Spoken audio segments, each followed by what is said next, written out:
Le ministre provincial d'administration du territoire au Nord Kivu a, au nom du gouverneur de province, réceptionné un mémorandum des mains des responsables de l'organisation CRISPAL Afrique ce lundi 23 juillet 2018 ici à Goma. Il s'agit d'un mémo qui plaide pour la ratification du traité mondial sur les commerces des armes TCA par la RD Congo. La remise de ce mémo a été assurée par le directeur exécutif de l'association Cri des secours contre la prolifération des armes légères en Afrique, CRISPAL Afrique en sigle, M.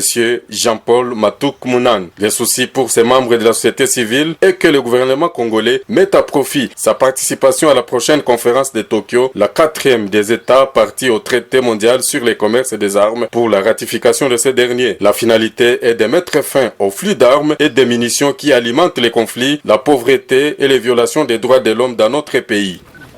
Bon, nous sommes venus simplement remettre au gouverneur de la province un mémorandum en faveur de la ratification du traité mondial sur le commerce des armes par la République démocratique du Congo.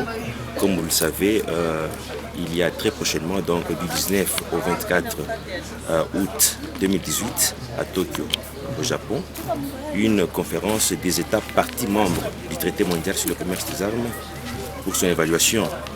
La RDC n'a pas encore ratifié les traités mondiaux sur le commerce des armes, donc c'est juste un plaidoyer, inviter, appeler le gouvernement congolais à signer ces traités pour permettre d'arrêter les flux d'armes et de munitions qui alimentent les conflits dans la République démocratique du Congo. Au nom de l'autorité provinciale, le ministre Valérin Baluturandi a encouragé les intéressés pour leur implication dans la lutte contre la prolifération des armes, surtout dans cette partie où pilulent les groupes armés. Comme il s'agit de plaidoyer, on va lui transmettre ça rapidement pour qu'il puisse profiter de ce séjour à Kinshasa et exposer le problème. Je pense qu'au niveau national, il aura plus d'éléments pour savoir pourquoi ce traité n'est pas encore ratifié par notre pays. Et peut-être à ce retour, il pourra vous donner une suite. Mais ce prix est arrivé, ça s'est trouvé dans les bonnes mains. Et nous vous remercions sincèrement pour ce plaidoyer, surtout pour notre province.